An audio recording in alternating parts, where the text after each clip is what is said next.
ننگے سر نماز پڑھنا، اب ایک طبقہ ہمارے ہاں یہ ہے جو ننگے سر نماز پڑھنے کو ثواب سمجھتا ہے، اور ایک طبقہ وہ جو ایک خاص قسم کی پگڑی پہن کے نماز پڑھنے کو ضروری سمجھتا ہے۔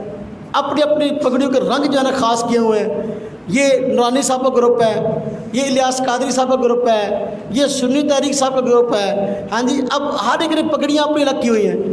اب دیکھو، ایک طرف فرقہ غیر مقلد ہے، سنت تو یہ ہے حضور نبی پاک صلی اللہ علیہ وسلم نماز پڑھتے تھے، پگڑی پہن کے نماز پڑھتے تھے، سر ڈھانپ کے نماز پڑھتے تھے۔ بخاری شریف میں روایت ہے، مسند ابن ابی شیبہ میں روایت ہے، اور صحیح ستہ میں روایت ہے۔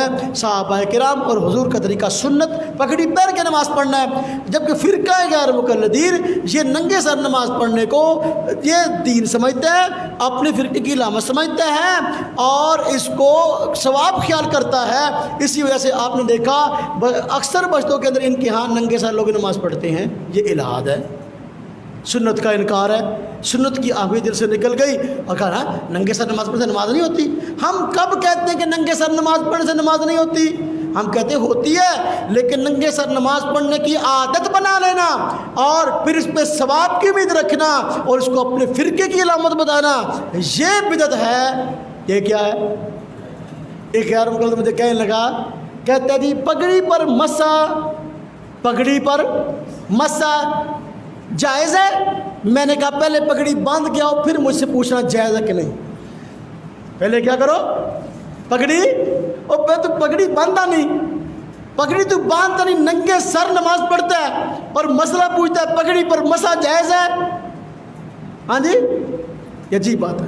عنقا پرندہ نہیں جس کے بارے میں منطق میں ہم نے پڑھا ہے، ہاں جی، اس کا وجود ہے۔ اس طرح ہم نے سنا ہے لیکن دیکھا نہیں ہے، شاید کہیں کسی نے دیکھا ہو زندگی میں، باہر کا اس کا وجود عام نہیں ہے۔ اس طرح ان کے ہاں بھی پگڑی پر مسا کا مسئلہ پوچھنے والے ہیں، لیکن پگڑی باندھنے والے عنقا پرندے کی طرح ہیں، کھال کھال کہیں ملتے ہوں۔ دوسری طرف پگڑیوں کے رنگوں پر لڑنے والے ہیں، فلاں رنگ کی پگڑی باندھو، ہاں جی، نسواری کلر کی براؤن پگڑی باندھو، سبز پگڑی باندھو، ہاں جی۔ اب سکھوں والے رنگ آگے، لال، یلو، فلانا فلانا۔ پہلے اصرار تھا سبز پر، اب اصرار ہے سکھوں والی باندھو۔ وہ پہلے بھی سنت سے ہٹ کر تھا، اب بھی سنت سے ہٹ کر طریقہ۔ بات سمجھ میں آئی کہ نہیں؟ سبز پگڑی پر جب زور دیا گیا، ان کے اپنے علماء نے لکھا کہ سبز پگڑی باندھنا بدعت ہے۔ چنانچہ الیاس قادری صاحب کے پیر ہیں، ہاں جی،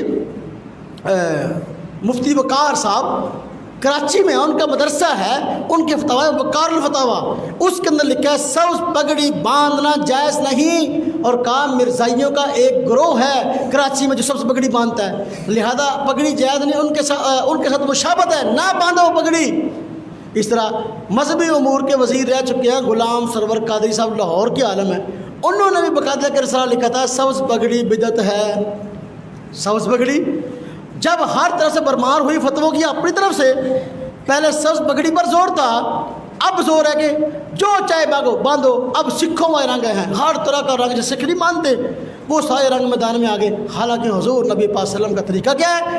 آپ صلی اللہ علیہ وسلم نے اگر پگڑی باندھی ہے، اکثر آپ نے سفید باندھی ہے یا سیاہ باندھی ہے، اس کے علاوہ جو رنگ ہے وہ کبھی کبھار آپ نے پہنے، لیکن یہ کبھی کبھار نہیں پہنتے، اب یہ سب بھی پہنتے ہیں۔ الیاس قادری صاحب نے کہہ دیا ہری باندھنی ہے، اب سب ہری باندھتے تھے، پہلے اب کہہ دیا ساری باندھو، اب سارے سکھوں والے رنگ باندھنے شروع کر دیے ہیں۔ پہلے بھی جو ہے وہ طریقہ کار سنت کے خلاف تھا، اب بھی طریقہ کار سنت کے خلاف ہے۔ باہر کیا پگڑی کا انکار، ننگے سر نماز پڑھنے پہ اصرار، یہ الہاد ہے، اور خاص پگڑی باندھنا اور اس کو جو ہے سنت سمجھنا، حالانکہ سنت نہیں، یہ بدعت ہے۔ الہاد سے بچنا چاہیے اور سنت اپنا بدعات سے بچنا چاہیے۔